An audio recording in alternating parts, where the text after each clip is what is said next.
Olá pessoal do quinto ano, tudo bem? Aqui é o professor Anderson, professor de arte do Colégio João e Marcelo, e vamos começar a aula dessa semana.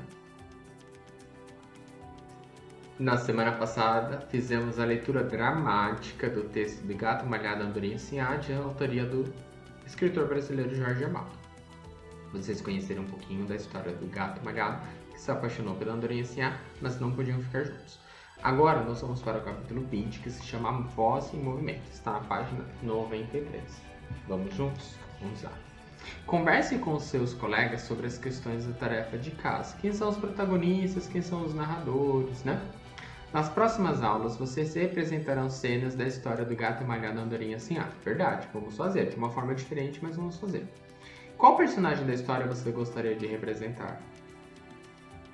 Qual você gostaria de representar? Marca aí o nome. Você gostaria de representar o Gato Malhado, Andorinha Sinhá, Primavera, Verão, Outono, Inverno, Rouxinol? Mas já adianto vocês que vocês vão ter que fazer de todos os personagens, tá bom? Suspense, não vou dar spoiler de como iremos fazer. Aí tem um pequeno diálogo entre as crianças. Na aula anterior, você descobriu que muitos elementos estão envolvidos num espetáculo teatral. Contudo, o mais importante no teatro é o corpo do ator, que compõe a personagem com movimentos expressivos de corpo e rosto, e também com a expressão vocal. A intensidade, o ritmo, a qualidade da voz são elementos expressivos e importantes na encenação teatral. Desculpe. Aí nós vamos para a página 94, que fala o que é um texto dramático, mas eu já falei para vocês na aula passada. Mas vamos ler, a definição do livro Ângulo para vocês. Vamos ler o Fique por Dentro do que seria um texto dramático. Já falei para vocês o que é, mas vamos lá. O texto dramático é escrito para ser representado e encenado. Então ele vai trazer informações de como você deve encenar, representar. Por isso, pode conter orientações para indicar o comportamento, a movimentação, o humor e os sentimentos das personagens. Pode apresentar ainda outras indicações, por exemplo, sobre como deve ser o cenário, como deve ser o figurino, a iluminação e etc. Então, o texto dramático ele vai falar se está dia, se está noite, se a pessoa vai andar vagarosamente, se ela vai correr, se ela vai cair e se machucar, se vai dar um grito, se vai chorar, se vai dar uma gargalhada, certo? Nós vamos para a página 21, que é teatro de animação. E agora chegou um ponto crucial desse trabalho que vocês irão fazer. Prestem muita atenção no teatro de animação. A proposta é que criemos uma encenação teatral a partir de um teatro de animação para a história do Gato Malhado Andorinha Sinhá. Vejam bem, já sabemos que há muitos elementos envolvidos em um espetáculo teatral. Contudo, o trabalho mais importante no teatro é o do ator, que compõe a personagem com movimentos expressivos do corpo e do rosto. Existe um tipo de teatro em que as personagens são bonecos. Vamos grifar isso, pessoal? Bonecos. Essa modalidade é chamada de teatro de animação. Vocês não podem esquecer disso. Bonecos, teatro de animação.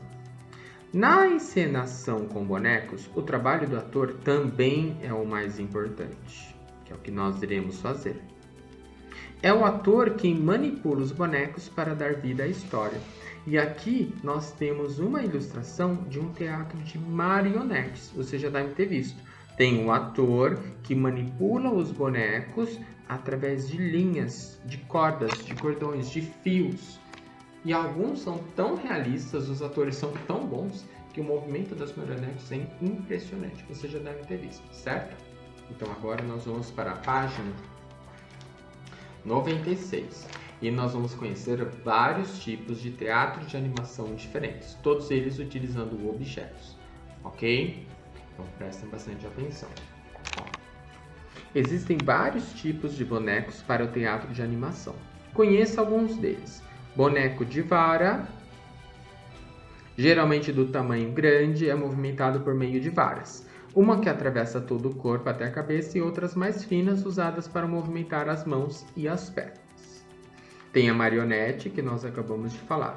As marionetes são movimentadas por cordões pregados em uma cruzeta, né? Parece um X, em que o ator controla os movimentos dos membros do boneco. Tem um fantoche, que talvez seja o mais conhecido, que você coloca a mão dentro de uma personagem e é um boneco manipulado com as mãos. Tem o dedoche também, né? Aquele que é só no dedinho. Então tem o fantoche e o dedoche. Quem quiser marcar do lado de fantoche e dedoche, acho que é uma boa opção também. Esse tipo de boneco também é chamado de boneco de luva, porque é como se a mão, né, você vestisse uma mão, o bonequeiro vestisse uma mão. Uma luva, desculpa. O bonequeiro vestisse uma luva, então, né, vai se movimentando. O ator ou atriz que empresta os movimentos aos bonecos é chamado de bonequeiro ou manipulador. Quem cria o boneco, confecciona, podendo ou não manipulá-lo, também é chamado de bonequeiro. Existem muitos profissionais que trabalham como bonequeiros ou manipuladores, como Orlando Baptistin e Romeu Mazzioni Neto. Vamos conhecer um pouquinho sobre o Orlando Baptistin e sobre o Romeu Mazzioni. O Orlando Baptistin nasceu em São Paulo.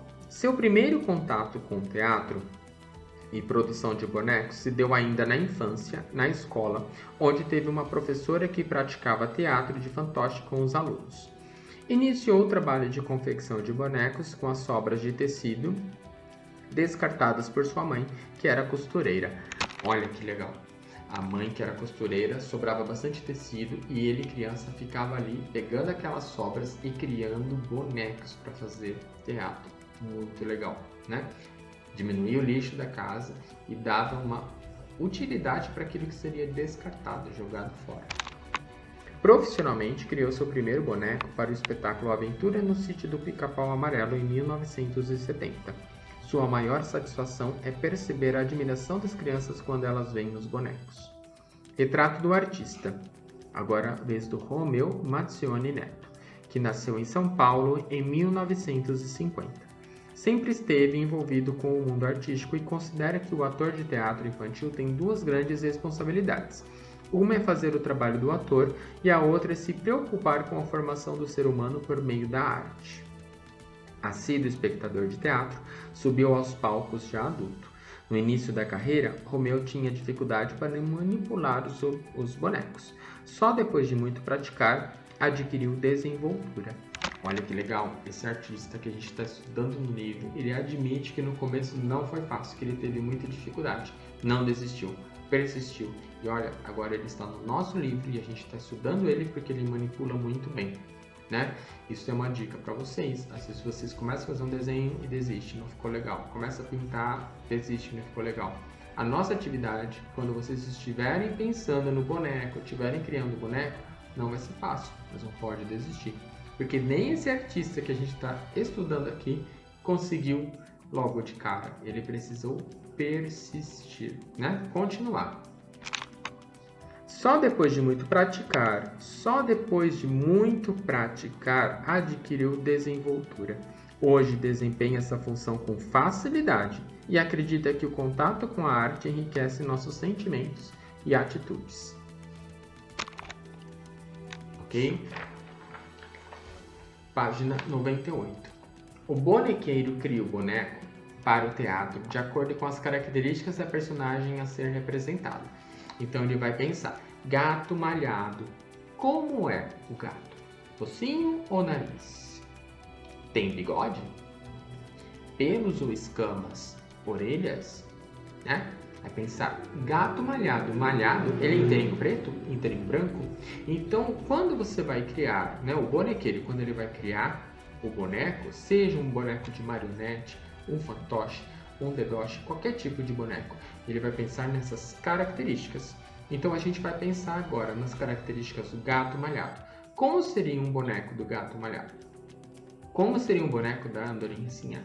Como seria um boneco da primavera, do verão, do outono, do inverno? Como seria um boneco de qualquer tipo desses que eu falei para vocês? Do rouxinol. Vocês já viram um rouxinol? Pensem agora. Como seria? Quais são as características dessas personagens? Pessoal, vocês não vão iniciar essa atividade do jeito que está aqui, ok? Vocês vão aguardar o professor na próxima aula passar algumas instruções para vocês, combinado? Então agora vocês vão ficar só pensando em características dessas personagens e pesquisando como que é um fantoche, como que é uma marionete, como é um dedoche. Vão pensando em todas as possibilidades que possam existir. Ainda não é para fazer nada. Aguarde o professor. É apenas para deixar a imaginação e a criatividade. Se inspirem, né? Leia novamente o texto e fique imaginando nessa história. Se você fosse representar essa história utilizando objetos, bonecos, como que seria? Ok? Um grande abraço e uma ótima semana. Tchau, tchau.